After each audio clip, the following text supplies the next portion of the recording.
pidieron hablar de, también, además del tema obvio que nos convoca, de la reforma del 18, de la que se cumplen 100 años, que creo que va a pasar bastante inadvertida, de acuerdo al vínculo que tiene este gobierno con la memoria y con la historia, ¿no? Si pasó inadvertido el bicentenario de la independencia, se pueden imaginar, ¿se acuerdan que hablábamos de la angustia de los próceres, no?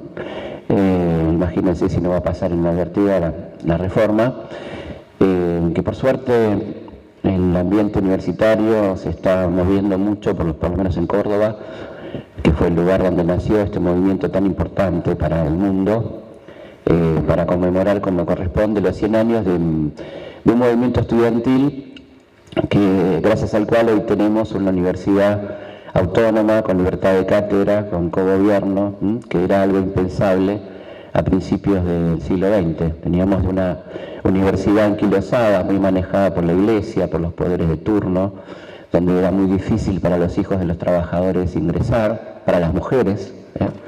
Recordemos el caso de Cecilia Grierson, ¿no? La primera médica argentina que cuando le toma el primer examen en la Facultad de Medicina, el docente que le toma pone en el acta de examen, conste que le estoy tomando examen a un ser inferior, ¿no? Porque era una mujer. Así que esa universidad que tenía, por ejemplo, en la Facultad de Derecho, un tema dentro de las bolillas, como se decía, entre las unidades, que decía conducta para con los siervos, todavía en 1918, imagínense. Esa universidad es la que va a sufrir entonces el embate de los jóvenes reformistas, un poco en un contexto mundial claramente favorable, ¿no? Pensemos que estamos hablando de 1918 a meses de producida la Revolución Rusa, ¿no? La Revolución de Octubre.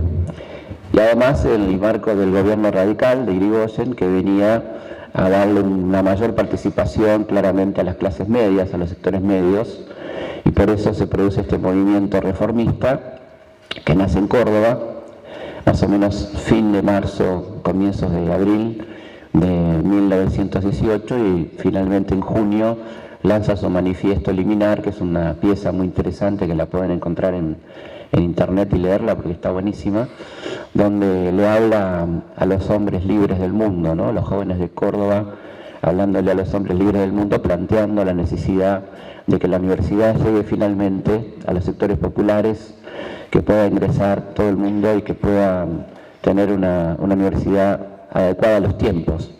Esto no fue fácil, hubo mucha represión, hubo jornadas muy violentas, hasta que finalmente el gobierno de Irigoyen termina, después de un par de años, convirtiendo en ley universitaria esta iniciativa reformista, de la que, insisto, se van a cumplir 100 años, que además es interesante para lanzar un debate o reafirmar cuestiones que no deberían estar en discusión, como la gratuidad de la enseñanza o el fomento y asistencia a la educación gratuita en los 3 niveles.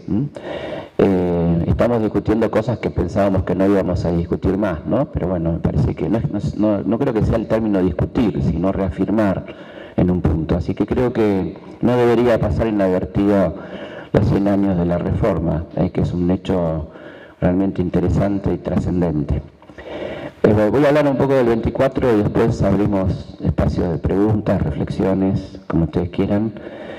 Me parece a mí que lo primero que habría que hacer con el 24 de marzo, históricamente hablando, que es lo que me toca, es hablar un poco del contexto previo, ¿no? Porque evidentemente el 24 de marzo no nace el 24 de marzo, es un proceso bastante estudiado, bastante planeado, que tiene que ver con un nivel de lo que Portantiero llamaba el peligroso empate táctico, ¿no? Es decir, cuando los trabajadores en Argentina alcanzan el 49.5 de distribución del ingreso. Es decir, los trabajadores en Argentina para 1974 tenían un ingreso que reflejaba más o menos un 49.5 de la torta, que para un modelo capitalista es absolutamente insoportable, ¿no? Digamos, en términos de la meta de ganancia de los sectores capitalistas más concentrados. Portantiero, este gran sociólogo argentino, decía que ahí está la clave del origen del golpe de Estado de 1976. Efectivamente, lo que empieza a ocurrir en ese contexto tan complicado, donde uno no puede dejar de analizar las características del peronismo de los 70, alto nivel de conflictividad, el rol de Perón en todo esto, ¿no? Que creo que es muy bueno que uno lo haga.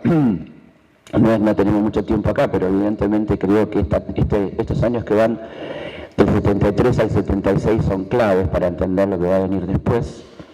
Y evidentemente esa emergencia de la izquierda peronista y el movimiento juvenil que se encuentra con una ortodoxia partidaria muy cerrada en un contexto mundial muy complejo como fue el año 1973.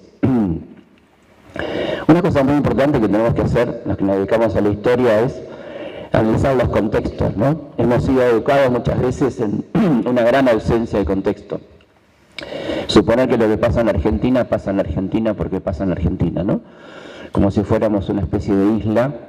Y la verdad que lo que pasó afuera de Argentina en 1973, 74, 75, son elementos determinantes para lo que va a pasar en Argentina a partir de 1976. Primero, es suspender toda idea de originalidad, ¿no? En esta cosa que nos creemos tan originales y tan particulares. Somos parte de un proceso mundial y particularmente en nuestro caso un proceso latinoamericano determinado. Si volvemos al contexto mundial, que es la aplicación por primera vez en el mundo, de un modelo económico neoliberal monetarista.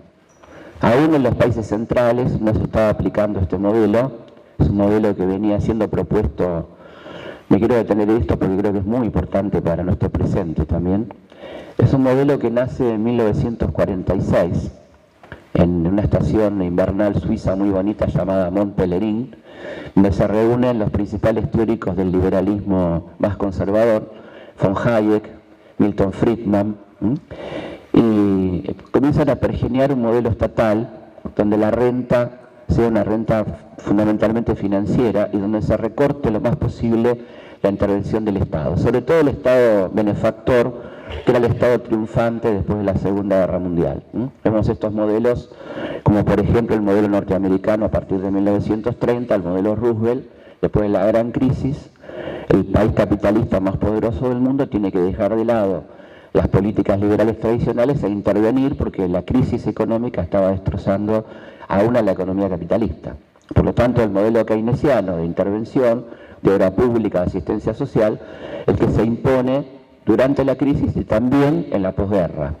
Por lo tanto, estos muchachos de Mont Pelerin, los neoliberales, no tienen en ese momento, por supuesto, el espacio ni la audiencia, ni la posibilidad de concretar estas teorías que van a tener sí tiempo de elaborarlas y desarrollarlas. El momento propicio parece ser una muy fuerte crisis del capitalismo en 1973, que tiene que ver con la crisis del petróleo, encadenada con una guerra en Medio Oriente, la guerra de Yom Kippur, donde los países árabes en represalia a Occidente aumentan muy fuertemente el costo del petróleo y esto lleva a una gran crisis económica mundial. Por lo tanto, los neoliberales entienden que es el momento de pasar a la acción. Por un lado, lentamente en el gobierno de Nixon, presidente ultraconservador republicano, y fundamentalmente el experimento Chile, donde se va a aplicar por primera vez con mucha fuerza esta teoría neoliberal conservadora económicamente hablando, ¿no? De fuerte restricción salarial, liberación de precios, liberalización en general de la economía, retiro completo del Estado de las áreas que le dan sentido, salud, educación, seguridad, pensiones y demás, ¿no? Esto es el experimento chileno, donde hay un ministro de Economía estrella, que será Buji, y esto comienza entonces a ser un tema en la región. Por supuesto que el golpe militar de Chile desequilibra la región, ¿no? Pensemos que coincide en el tiempo con la asunción de Perón. Perón asume en octubre, el golpe se da en septiembre de 1973, con una intención de demostrar hasta dónde puede llegar Estados Unidos en la región, que venía ya con una política de golpes de Estado a partir de 1964 en Brasil, 71 en Bolivia, y podíamos continuar con esta cuestión, ¿no? Ese es el contexto en el cual evidentemente Argentina va quedando muy sola, es prácticamente el único país democrático que queda en el cono sur a partir de 1973, Y además están los condicionantes internos, ¿no? El fenómeno peronista con sus contradicciones, por un lado un sector juvenil y sindical que viene de la resistencia, que reclama los cambios que Perón había prometido en su campaña, ese Perón que parecía, por lo menos en el exilio, corrido a la izquierda, y por otro lado el aparato peronista ortodoxo tradicional, muy ligado a grupos económicos tradicionales también, que reclaman que todo siga más o menos como estaba, con alguna leve modificación del patrón de distribución, ¿no? Esta es la gran pelea que se da muy simbólicamente en Ezeiza, que es demasiado simbólicamente, si ustedes quieren, pero que evidentemente va a marcar el tiempo que va a seguir a partir de entonces. Cuando las contradicciones se hagan demasiado fuertes y demasiado evidentes, no va a haber mucho tiempo para el análisis, ¿no? Porque se va a producir la muerte de Perón, que era de alguna manera el único factor de unidad dentro de ese movimiento tan multiforme, pues ya el peronismo, por supuesto, no es el peronismo del 45, sino que es un peronismo dividido, es un peronismo muy diferenciado en sus extremos, y por lo tanto la muerte de Perón y sobre todo la herencia dejada una persona de enorme incapacidad como Isabel, que no es incapaz por ser mujer, sino porque era incapaz, ¿no? No porque vieron que el machismo histórico, dicen esa mujer, no porque sea mujer, era una incapaz, si hubiera sido Isabelo, era igual, ¿no? Era tan incapaz y tan brutal como fue Isabelita. Que el problema no era ella, básicamente, ¿no? Y que además Perón la elige, vaya a saber por qué, pero probablemente porque era muy difícil en ese contexto designar un candidato tan tironeado por los factores internos del peronismo, ¿no? Pero el problema era básicamente López Rega, que era un personaje muy ligado a los servicios de inteligencia, a la central de inteligencia norteamericana, que va a manejar los destinos del país y que va a comenzar a aplicar la represión interna bastante antes del golpe militar del 76. ¿El problema interno de la Argentina era la guerrilla? No, la verdad que no. La guerrilla era un problema con errores tácticos gravísimos, inocultables, que complicaron mucho la situación de aquellos que querían una transformación real, pero no era de ninguna manera el tema que le preocupara centralmente al poder económico, ¿no? El problema era realmente lo que se estaba produciendo en la base, los movimientos sindicales de base que desafiaban a la burocracia sindical, los movimientos estudiantiles, barriales, sociales, que estaban conformando un bloque de poder distinto, una alternativa de poder, y por supuesto la excusa de lo que iba preparándose como aparato represivo paraestatal eran los grupos guerrilleros que estaban funcionando en aquel momento en nuestro país, ¿no? Para esto el aparato estatal crea la AAA, una organización con vínculos muy fuertes con un sector del sindicalismo más ultraderechista, básicamente como un aparato policial muy importante y con contactos muy fluidos con el ejército, ¿no? Con las Fuerzas Armadas. Esta organización comienza a operar aproximadamente en septiembre, octubre de 1973, después del asesinato de Rucci por parte de Montoneros. Es decir, que ahí está como la excusa para que esta organización terrorista de ultraderecha comience a operar y comienza entonces a aplicarse un terror de Estado no tan sistemático, pero muy eficiente, ¿no? Con unas 2.000 víctimas entre aproximadamente 1973 y 1976. Y después está, en ese contexto tan grave, la aparición de un foco guerrillero en Tucumán, que va a ser la gran oportunidad esperada por el ejército para lanzar el operativo Independencia a comienzos de 1975, donde Tucumán se convierte en una especie de sala de ensayo de lo que va a ser el golpe de Estado, ¿no? Ahí tenemos primero al general Vilas y luego al general Menéndez operando, al general Bussi y al general Menéndez como jefe del Cuerpo Ejército 3, operando con métodos represivos que no eran nuevos, y acá una llamada al pie que me parece también altamente interesante. La presencia en nuestro país de asesores franceses databa de 1957, cuando el gobierno de Aramburu, la dictadura de Aramburu, convoca asesores europeos, particularmente franceses, porque tenía un gran problema, que era la resistencia peronista, que no podía controlar, y que entiende que hay una similitud con lo que había pasado en Argelia. Por lo tanto, importa represores que habían trabajado en Argelia, que empiezan a enseñar a los cuadros medios y altos del ejército a las técnicas represivas de desaparición, tortura y muerte que habían sido aplicadas en Argelia. Esto ocurre en 1957 y evidentemente esta escuela permanece y crea cuadros que van a ser los cuadros que van a participar activamente después en la represión. Algunos profesores de esta escuela, la escuela francesa, como se la llamó, que funcionaba en la Escuela Superior de Guerra, eran, por ejemplo, Mariano Grondona, y también del lado represivo, Ciris Villegas y oficiales de inteligencia muy entrenados, ¿no? Garciles López Sofrán, que fue quien trae a los represores franceses. Por lo tanto, no es una novedad lo que va a ocurrir con esta gente a partir de 1975, sobre todo. Y es tan importante la escuela francesa, la escuela de represores franceses, que cuando termina su tarea en nuestro país, a mediados del 65, los principales cabecillas, el general Suresé, por ejemplo, va a trabajar al Pentágono y van a ser los principales asesores de los norteamericanos en Vietnam, aplicando la misma técnica que consiste en secuestro, tortura, desaparición y muerte. La tortura es sistemática, esto está muy claramente explicada en los manuales de esta escuela francesa. La tortura es fundamental en las primeras 48 horas de la detención, esto se aplica muy sistemáticamente. Además hubo un ensayo en 1962, el primer ensayo de esta escuela, ordenado a un grupo de inteligencia contra un dirigente sindical de la UOM, Unión Obrera Metalúrgica, llamado Felipe Vallese, que fue secuestrado, torturado y desaparecido, constituyéndose en el primero de este sistema. No fue el primer desaparecido de la historia argentina, pero sí el primer desaparecido en el marco de las enseñanzas de la escuela francesa, ¿no?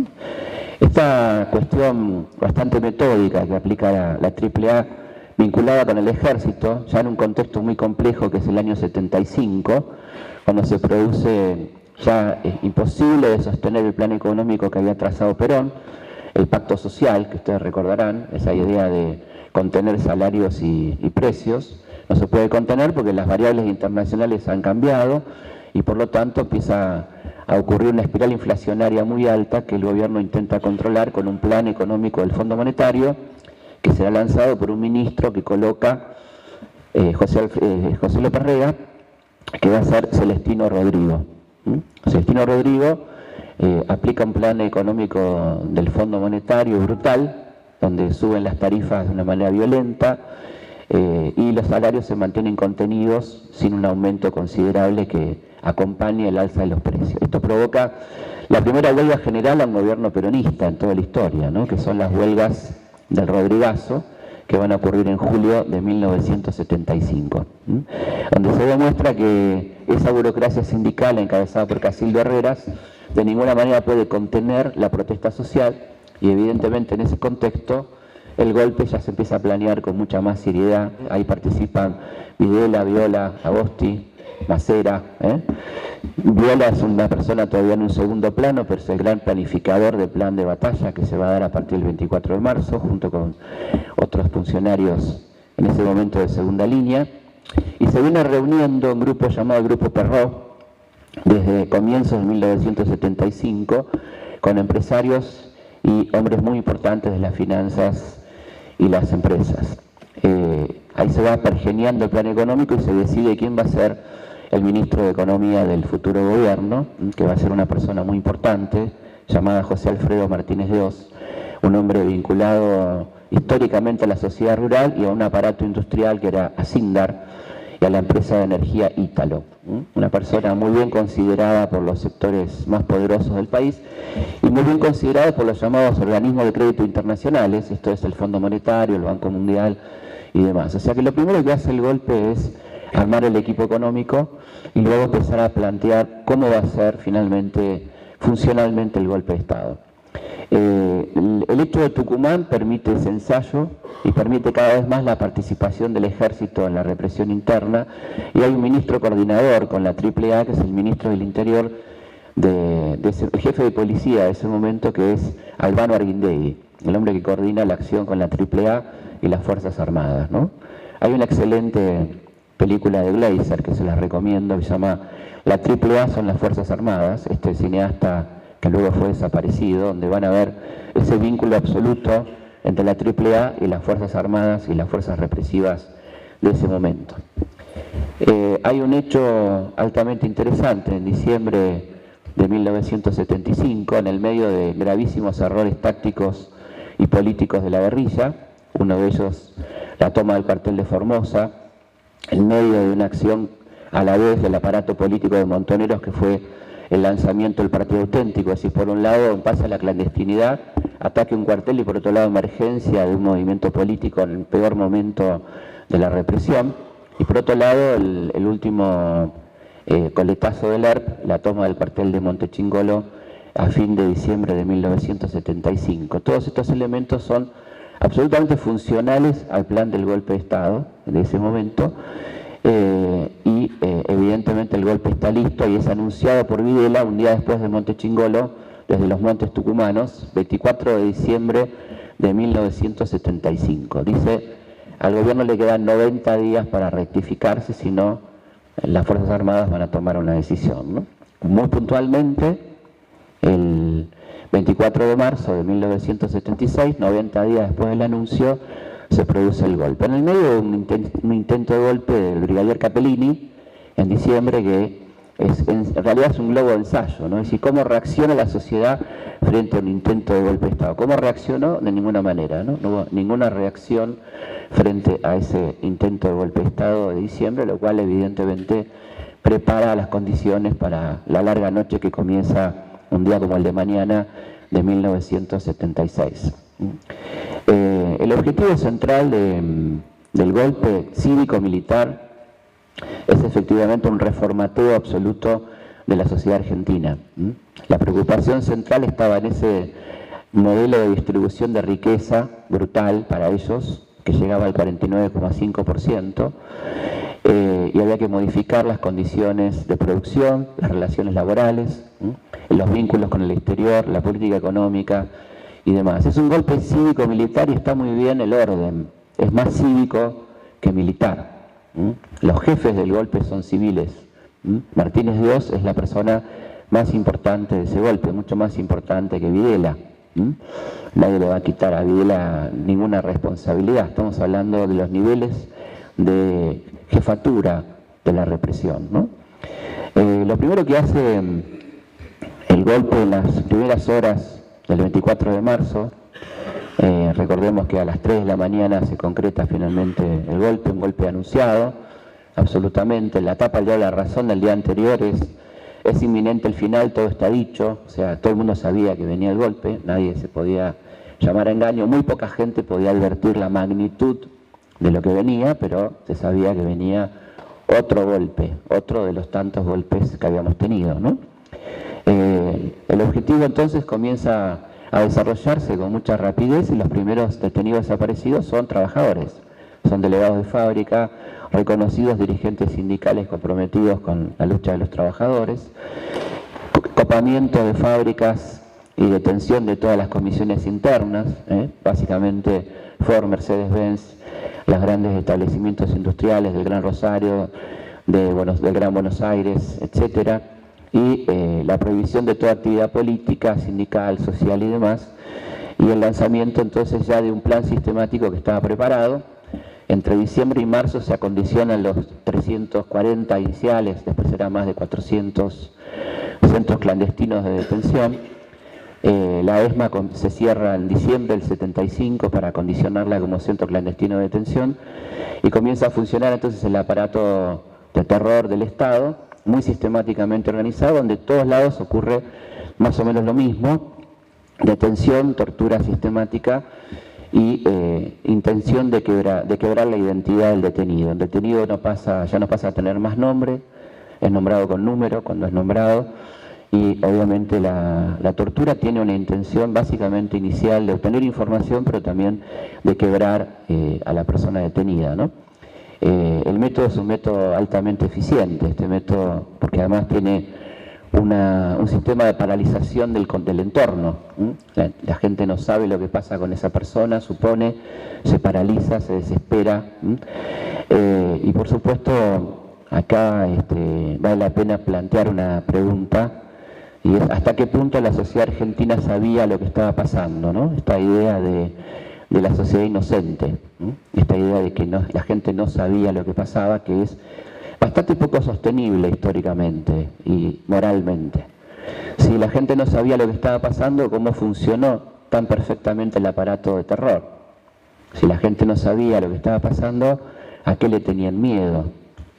Por supuesto que quizá la gente no sabía lo que estaba pasando con los detalles que lo supimos después, pero es obvio que la gente sabía lo que estaba pasando y que una parte importante de la sociedad argentina avaló lo que estaba pasando. Es una cosa incómoda, fea, pero real. Tenemos pruebas al canto de la aprobación de una parte importante de los sectores medios de lo que estaba pasando en nuestro país, ¿no? Ya lo vamos a mencionar.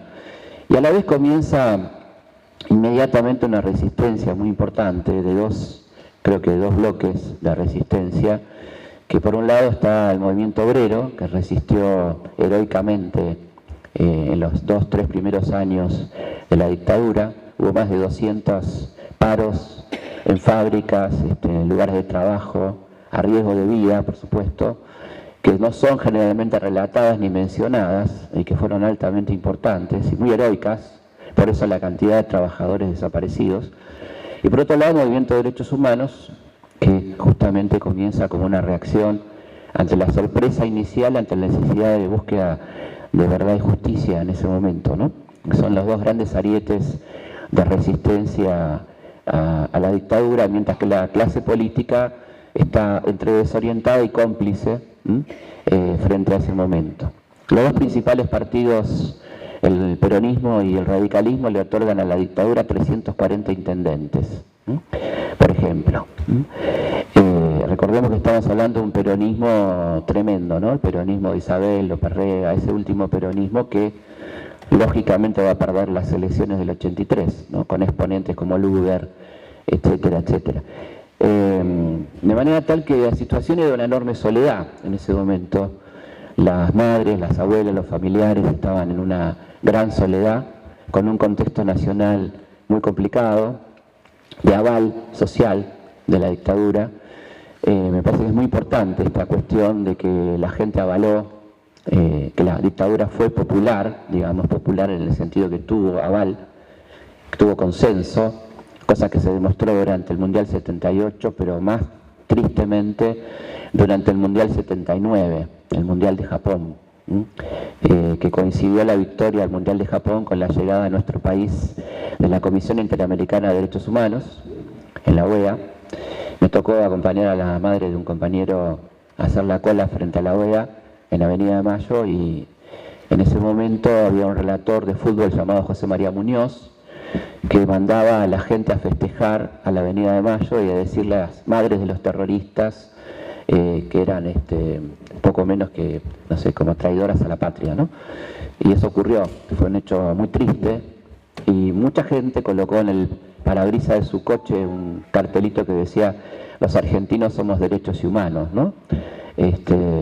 Eso fue bastante triste en aquel momento, no descorazonador por suerte, pero sí triste, ¿no? Pero me parece que nos equivocamos mucho si hacemos un relato épico de la resistencia popular generalizada a la dictadura, porque estaríamos mintiéndole a los jóvenes, cosa que no nos está permitido por nuestros muertos, ¿no? No hubo tal resistencia popular masiva, hubo sí resistencia popular de algunos que se animaron, no muchos, que vale la pena rescatar. Una gran parte del pueblo argentino, de distintos sectores sociales, apoyó la dictadura hasta 1982.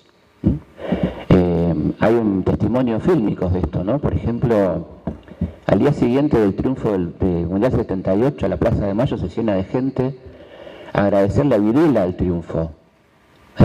Videla no puede creer, sale al balcón Videla a saludar a esa multitud que le va a agradecer en pleno momento de represión brutal, ¿no? De funcionamiento de la ESMA y todo eso que estaba pasando en el país, en pleno plan Martínez de Oz, del que hablaremos inmediatamente. Una parte importante está contenta y se siente bien con ese gobierno de orden que está gobernando nuestro país. Evidentemente hay un punto muy interesante de extorsión y complacencia de las clases medias argentinas, que fue el plan Martínez de Oz. El Plan Martínez Dios atacó básicamente el aparato productivo, destrozó la industria nacional y privilegió la renta financiera por encima de la renta productiva, liberando las importaciones, frenando el dólar, digamos, apreciando el peso irrealmente, básicamente a través del ingreso de deuda, de capital vía deuda, lo cual llevó a destrozar la economía argentina en poco tiempo, a multiplicar por 7 la deuda externa y a cerrar 11.000 fábricas en 7 años.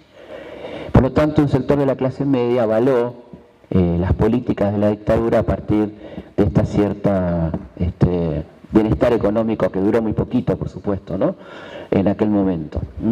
Es decir, que yo creo que hay un punto que me interesa que pensemos juntos, que fue el aval al genocidio en su momento, ¿no?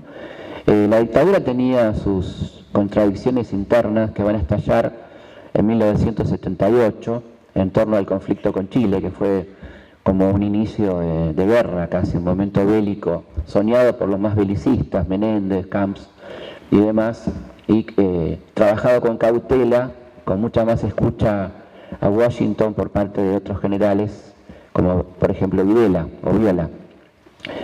En ese contexto se rompe la armonía en la Junta Militar y Macera comienza a tener un plan político aparte dentro de ese contexto de la Junta, lo cual no nos interesa demasiado, pero sí nos interesa decir que la Junta entra en crisis, empieza a tener crisis internas la Junta, lo cual va a llevar a un problema serio en la sucesión de Videla. ¿Quién va a suceder a Videla, ¿no?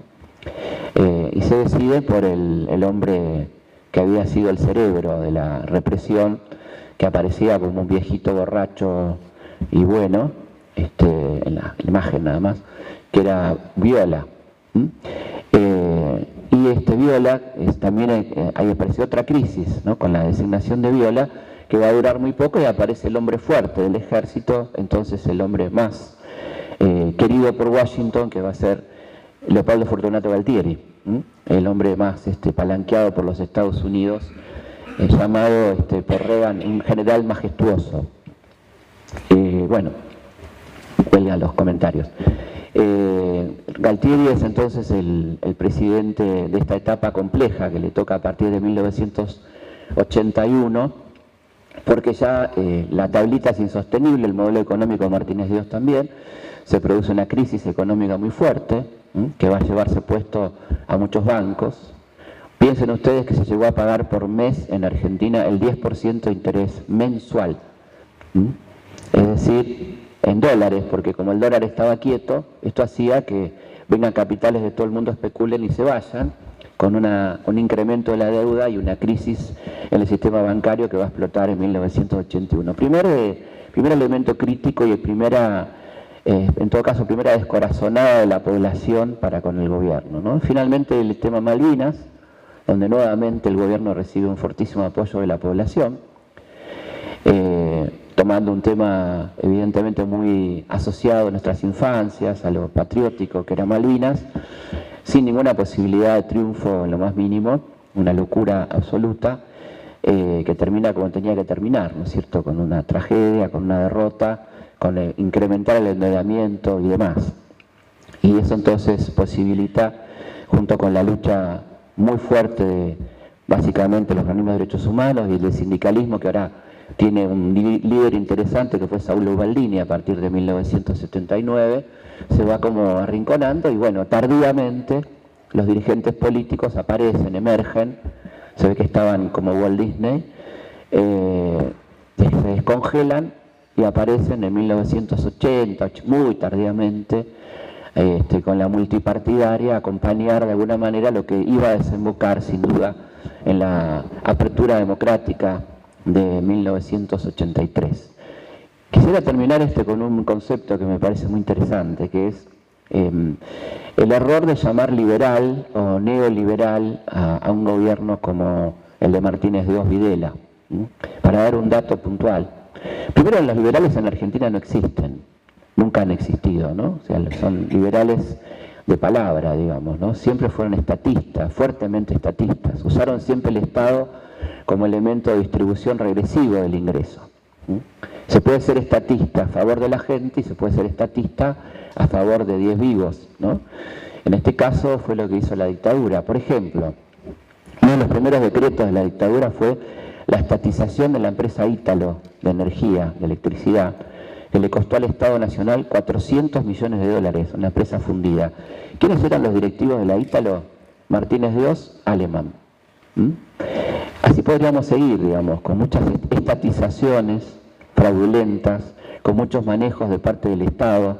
Es decir, que la idea de liberal es una idea que debe ser revisada, porque una socia liberal con Alzogaray, con Martínez de Oz, con Cavallo, con Duhovne, es decir, esos no son liberales, no para defender a los liberales, digo, esta gente no es liberal. Primero, el liberal plantea, por ejemplo, la libre competencia. Acá estamos en un país de grandes monopolios económicos, ¿no? Por ejemplo. Y siempre el Estado es el elemento de redistribución de ingresos regresivo. Es decir, que una de las preocupaciones centrales de la política represiva de Martínez de Oz Videla fue ese repartir regresivamente los ingresos. Para decirlo claramente, y esto está en la causa Olmos, de cómo se tomaba deuda en la Argentina, cómo se tomaba deuda para esta plata dulce, para esta timba financiera que duró entre 1976 y 1981, hasta la crisis, digamos. Las empresas del Estado se endeudaban, esa deuda que asumía todo el país era volcada al mercado financiero, y ahí entonces se producía estas enormes ganancias para pequeños grupos económicos concentrados. Esto está demostrado en la causa Olmos. Quiero decir que hubo un valiente argentino llamado Alejandro Olmos que denunció la deuda, y hay un expediente que lo pueden ver por internet, de cómo fue el incremento de la deuda durante la dictadura, quiénes fueron los principales tomadores de deuda, y el rol en todo esto, en 1982, de Domingo Cavallo, que fue presidente del Banco Central, que le perdona la deuda a los grandes capitales tomadores de deuda, ¿no? Y ahí hay un elemento muy interesante de empoderamiento de estos grupos, que son avisados en 1981 que incrementen su deuda porque no la iban a pagar. Es decir, los grandes grupos financieros e industriales argentinos, Techin, etcétera, Fortabat, incrementan su deuda en 1981 porque saben que en el 82 no la van a pagar. Y ahí se produce el perdón de deuda de 23.000 millones de dólares que pasan a la deuda de la totalidad del pueblo argentino. Es la acción de socialismo más grande de la historia argentina. Lo que era de unos pocos pasa a ser de todos, ¿no? En sentido, con mucho humor lo estoy diciendo, fino y negro humor. Es decir, todos los argentinos asumimos la deuda de 20 atorrantes, ¿no? Y entonces, solamente entonces, se van con un hecho muy interesante previo, que es adelantar el vencimiento de la deuda a enero de 1984, lo que se llamó la bomba de tiempo. Es decir, ganase quien ganase las elecciones, Luder, Alfonsín, Allende, Magoya, iba a tener a 10 días de asumir que pagar 5.000 millones de dólares de 1983, unos 30.000 millones al día de la fecha.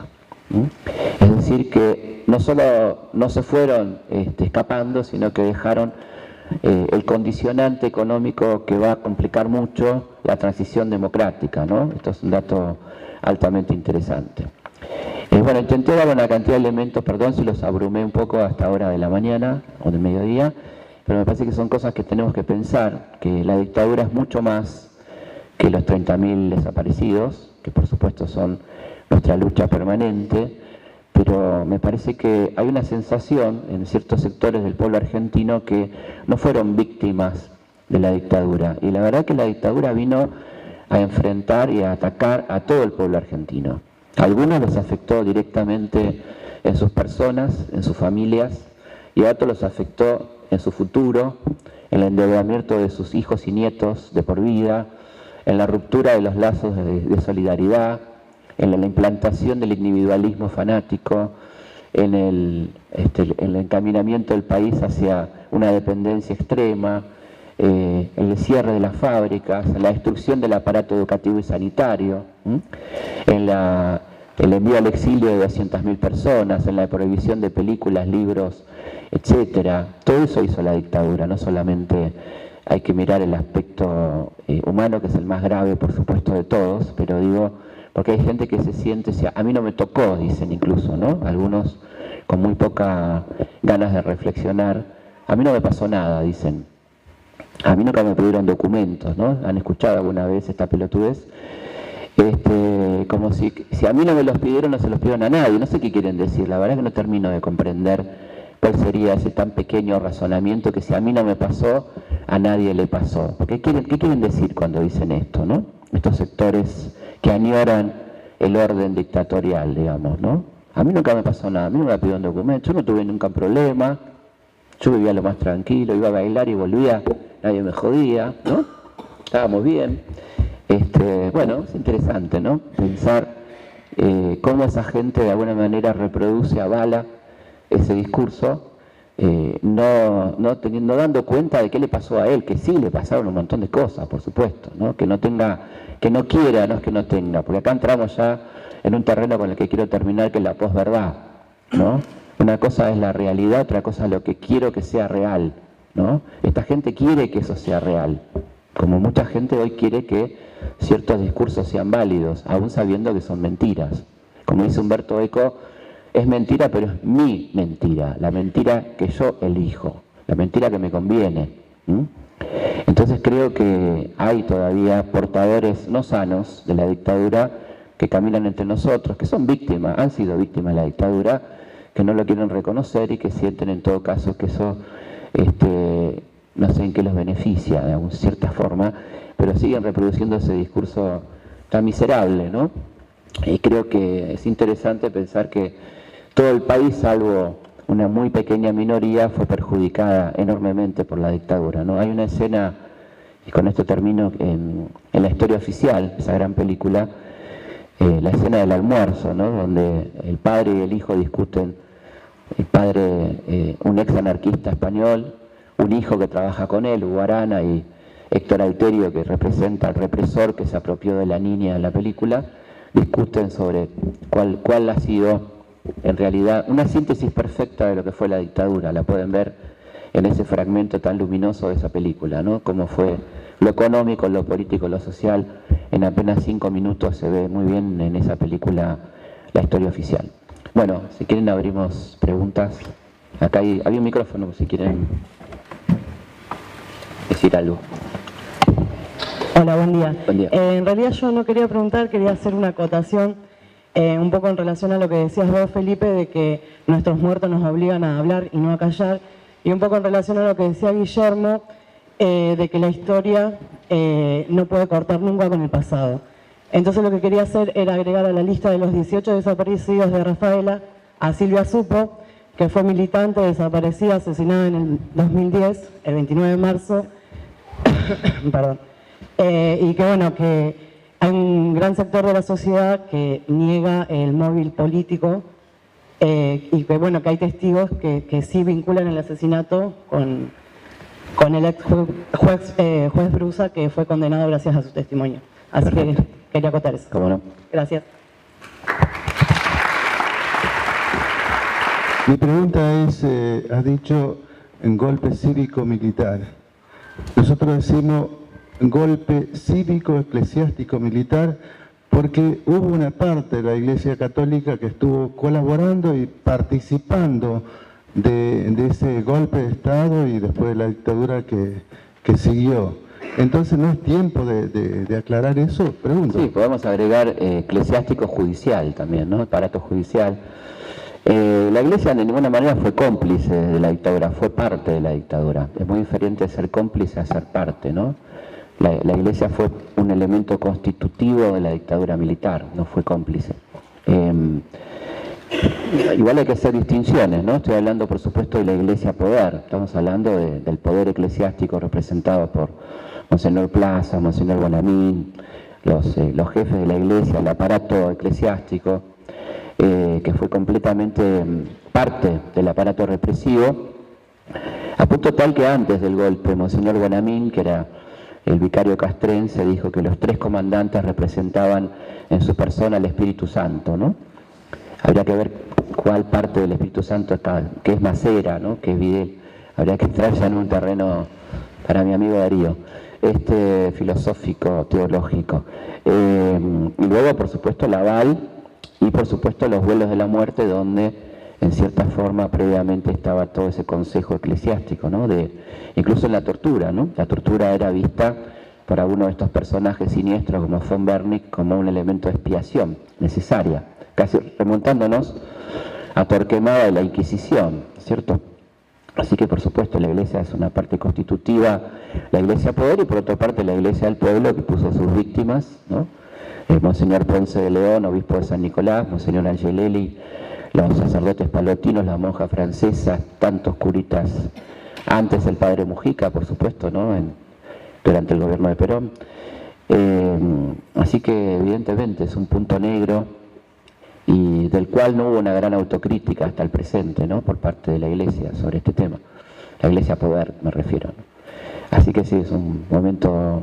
Y por supuesto el aparato judicial, que fue mucho más que funcional, ¿no? Un aparato judicial que funcionó a la medida de la dictadura. Así que podemos decir, uno dice sintéticamente, pero es perfectamente correcto, dictadura cívico-judicial, eclesiástica, suena un poco largo, pero militar, todo eso, sin duda. Felipe, buenos días. Buenos días. Fecia Juan Carlos, periodista independiente. Mi pregunta es la siguiente. Considerando las similitudes entre el gobierno de Videla, el gobierno de Menem y el actual gobierno, y teniendo en cuenta el deterioro social que se está forjando y el aumento compulsivo de la deuda externa, ¿qué futuro prevés al mediano o corto plazo de que esto no se transforme en una agonía para todos los argentinos? No me ocupo del futuro, por suerte, no. Pero sí, preveo un futuro, se puede hablar del presente. El futuro es un futuro complicado, por supuesto, muy complicado. En principio es una similitud que tiene que ver con la composición de este gobierno, que es un gobierno que está compuesto por funcionarios muy similares a los que tuvo la dictadura militar. El modelo económico es exactamente el mismo, ¿no? Lo que no quiere decir que vivamos en dictadura, pero sí estamos en un gobierno de una democracia autoritaria, sin duda, con niveles de represión crecientes que van a ser cada vez más crecientes en la medida que se incremente la protesta social, cosa que obviamente va a ocurrir. Y a la vez el modelo económico es exactamente el mismo modelo, en un contexto mundial mucho más desfavorable a los 90, por ejemplo, mucho más desfavorable, con una situación interna económica totalmente explosiva, con una toma irresponsable de deuda y un financiamiento fiscal a partir de la deuda, cosa que no muchos gobiernos hicieron, digamos, es muy peligroso.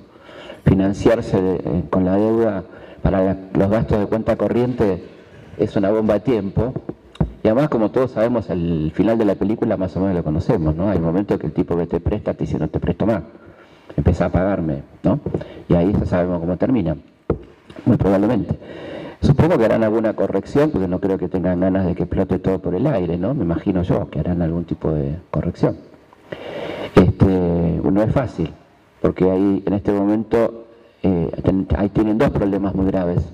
Una deuda externa explosiva y una deuda interna explosiva que tiene que ver con las LEVAX, que son muchos miles de millones de dólares, que se vencen cada martes, ¿no? Y cada martes uno va notando que se renuevan cada vez menos LEVAX y hay una fuga al dólar evidente porque ya el LEVAC está causando desconfianza, ¿no? Estos temas no son temas que no son ajenos, porque de alguna manera hay un error de progresismo de entender que el mundo financiero es un mundo ajeno, ¿no? El mundo financiero en la Argentina es el mundo económico. La economía argentina es una economía básicamente financiera, y desconocer lo que pasa en el mundo de las finanzas es tremendamente peligroso, ¿no? Se lo digo a los futuros profesores de historia, a los ciudadanos, a los que quieran. Desconocer cómo funciona ese mundo es desconocer qué va a pasar con la economía y qué va a ser de nosotros, además, ¿no? Porque este es un gobierno que privilegia la renta financiera y por lo tanto la economía de este gobierno es una economía centralmente financiera. Así que la atención debería estar puesta ahí. ¿Qué va a pasar con las finanzas, ¿no? ¿Qué está pasando con las finanzas? Ya que las exportaciones están bajando en todos los rubros, tenemos una pésima cosecha este año, tenemos muchísimos problemas. Quiero aclarar que no tengo ningún interés que explote todo por el aire, quiero decir, es muy importante porque viví muchas explosiones y los que sufren son siempre los mismos, ¿no? Se puede decir muy cómodamente con la panza llena y desde un café, ojalá que reviente todo, pero eso no debe ocurrir porque eso implica la muerte de hambre y la miseria para millones de argentinos, ¿no? Así que es muy irresponsable desde un lugar del deseo, que hay que cuidar el super yo en ese sentido, desear que todo explote, ¿no? Porque si todo explota, la van a pasar muy mal los que la pasan siempre mal, ¿no? Sí. ¿Qué tal, Felipe? Soy César Ojeda, soy estudiante de Historia y mi pregunta es, en este tema democracia, dictadura, un poco más de 30 años que estamos en este país en democracia, quería preguntarle qué hemos aprendido. Esa pregunta es sencillita, sí. No mucho, la verdad que no mucho. Creo que somos una sociedad que no aprendió mucho de los valores democráticos. Pues es una sociedad que sigue siendo muy autoritaria, muy intolerante en su forma de hacer política, muy poco reflexiva. Por supuesto que hay grandes avances, ¿no? Pero me parece que en un punto hay un gran déficit que tuvo que ver con la mala calidad de la política, de la democracia, ¿no? Muy baja calidad de la clase política con algunas excepciones, y esto evidentemente hizo que estos 30 y pico de años, ya 35 años, no fueran del tan productivos como deberían haber sido, ¿no? Creo yo. Hay una ausencia muy importante de educación democrática, no en el sentido berreta de lo que nos enseñaban durante las dictaduras en los colegios, que era... Yo me acuerdo, yo estaba en el 76 en el colegio y me enseñaban a votar, ¿no? Cómo tenía que votar. Era muy simpático, entre comillas. No estoy hablando de esa educación democrática, sino de la educación democrática de la sociedad en general, ¿no?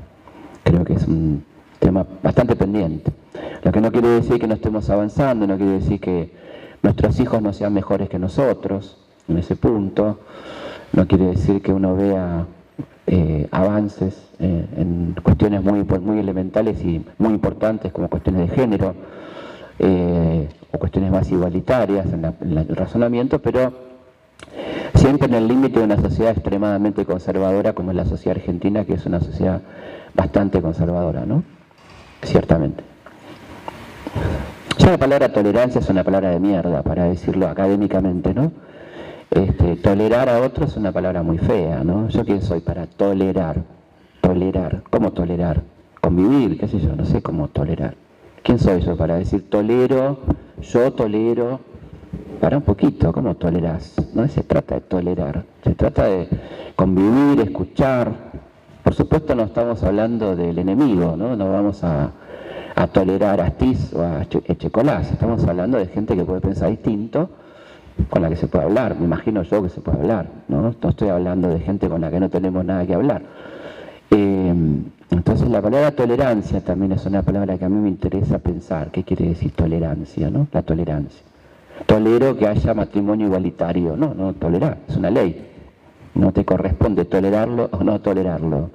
Si no te gusta, cambiate de país, qué sé yo, jodete. Qué sé yo. Pero es un poco así lo que uno escucha, ¿no? La tolerancia, ¿no?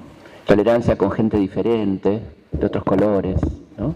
Toda esta mierda que uno escucha cotidianamente, que tiene un aval importante mediáticamente hablando, ¿no? Porque esto se va generando a partir de una formación de sentido, que está muy bien vista en este contexto tan particular de derechización del discurso, donde efectivamente escuchamos cosas verdaderamente insólitas. Me permito avanzar un poco en lo que decía al principio nuestro rector, ¿no? Acá, esto que dijo Michetti es un poquito más grave todavía. Ella dijo, la historia debe dejar de ocuparse del pasado. Que es un pensamiento filosófico de alta calidad, ¿no? Yo creo que Michel Foucault está temblando en la tumba, ¿no? Pensando que hay un ser tan pensante y revolucionario que convoca a la historia a no ocuparse del pasado, ¿no? Es muy interesante. Es un nuevo modelo. Estamos esperando el paper que desarrolle esa idea. Pero es muy interesante porque este gobierno comenzó con una frase que si la gente hubiera estado atenta, si hubieran estado atentos, hubiera sido más precavida. Dijo la gobernadora electa la noche del triunfo: cambiamos futuro por pasado. Así que ahí estamos. Después se corrigió. Te dio cuenta que algo estaba mal. Pero ustedes saben, siguiendo a querido Michel Foucault, que las palabras nombran, ¿no? Con respecto a esto que decía César, de qué aprendimos en estos años, anoche veía en el Rafaela Noticias, porque quería saber a qué hora era este evento, y vi unos comentarios terribles, tristes, acerca de la marcha del sábado, sí, de mañana. Y yo me pregunto, ¿qué aprendieron?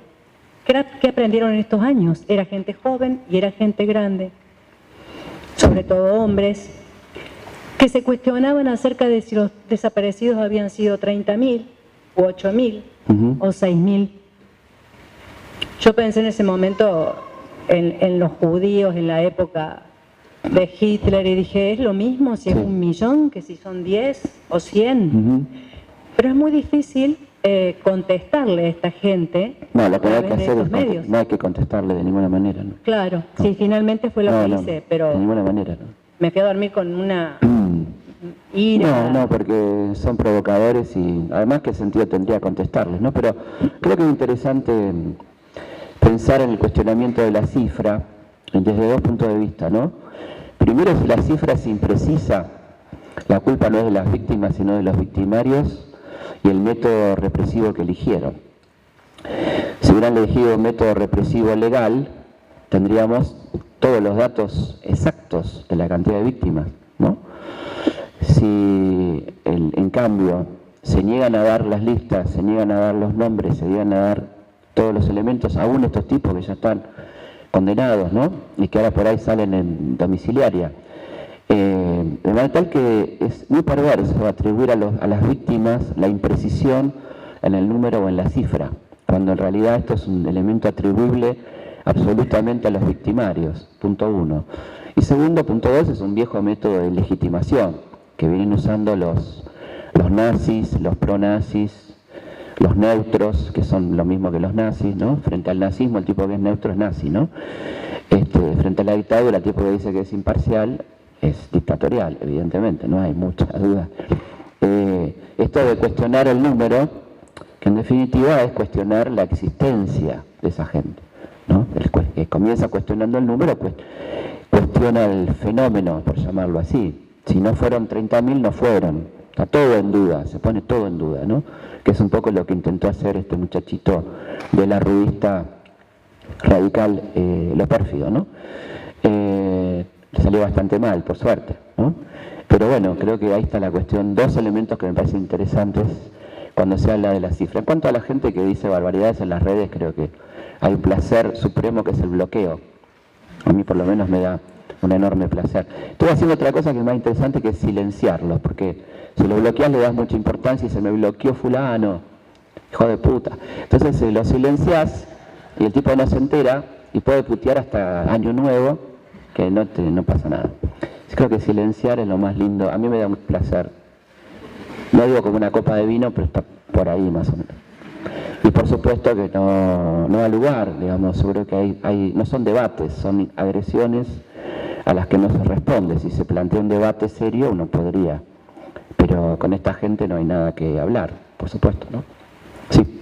Un poco de ignorancia y también el comentario que yo cómo voy a opinar sobre aquello que pasó, porque yo estoy en otra onda. Claro. Sí. Ignorancia y aval también, ojo, ¿eh? No solo ignorancia, ¿eh? Están de acuerdo. Yo creo que están de acuerdo.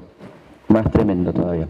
También la que cuestionó la cantidad de desaparecidos es una señora que en alguna época a lo mejor nosotros nos parecía creíble o admiramos. Sí. La Fernández Mentira, Sí. Totalmente. Y ahora está Sí. haciendo el arresto domiciliario para ti. Exactamente. Tremendo. Lamentamos Muy triste. Como la alianza mediática, que la usaron durante muchísimo tiempo, la derecha, hoy tiene casi, o tiene mayor importancia que la alianza que hubo con las Fuerzas Armadas en otro momento, a partir del consenso de Washington y todo. Bueno, y la verdad que es lamentable ver cómo desde las bases de quienes más sufren terminan avalando políticas que van en contra. Totalmente. Y él contaba cuando implementó la ley de la herencia en Ecuador. Que le costó el gobierno Le costó el gobierno prácticamente, ¿no? Y que gente que jamás va a pagar ese impuesto estuvo militando para que esa ley no se... Gente que no tenía nada para heredar. Claro, claro. Desheredados, diríamos. Totalmente. Los Pero desheredados. bueno, eso un poco también, en función de lo que vos decías y la pregunta que hizo Darío, yo creo que es una reflexión. Cuando decimos no aprendimos nada de la democracia, aprendimos mucho y tenemos que, quienes por ahí de alguna forma entendemos alguna cuestión, y no quiero, digamos, con esto poner que uno entiende y otro no, pero militar esto, ¿no? De que realmente la posverdad, esto que se quiere instalar, no existe y hay que trabajar, cada uno en su sector, trabajar para que no olvidar fundamentalmente para poder decidir sobre el presente, pero hacerle conocer, porque hoy la generación de estos chicos que están estudiando historia y demás, pero la generación de jóvenes, que esto, digamos, si dejamos que se olvide, dentro de un tiempo nadie lo va a recordar. Por eso es lo importante de seguir trabajando para que todo lo que pasó no se olvide. Y no para generar rencor, como muchos quieren hacernos creer, que quienes estamos a favor de la memoria generamos el rencor, el odio, sino para que esto no se olvide y para que no vuelva a ocurrir nunca más, ¿no? Yo digo que la memoria o la historia es como el espejo retrovisor, ¿no? Digamos, es lo que nos permite avanzar. Nosotros no podemos avanzar sin saber lo que viene detrás. Como tampoco, por supuesto, podemos manejar mirando el espejo retrovisor y melancolizarnos. Pero sí es muy importante saber de dónde venimos para ir a dónde vamos, porque si no es imposible, ¿no? Esta idea de que solamente hay futuro, que es una idea ridícula, y que no hay pasado, es un discurso muy de estos tiempos, ¿no? Pero bueno, hay una idea de anulación de la historia, expresada muy bien por esta frase de Michetti, ¿no? O sea, todo lo que tenga que ver con el pasado es un problema, porque ellos no tienen nada de qué enorgullecerse de este pasado argentino. Nosotros sí, hay una diferencia interesante. Nosotros, el pueblo argentino tiene muchas jornadas de gloria y de orgullo para enorgullecerse y rememorar. Ellos, la verdad, más bien tienen que avergonzarse del pasado, ¿no? Entonces, por eso huyen del pasado y quieren que, si fuera por ellos, la carrera de historia quedaría anulada en cualquier momento, ¿no? Cambiamos futuro por pasado. Bueno, muchísimas gracias. Nos estamos viendo.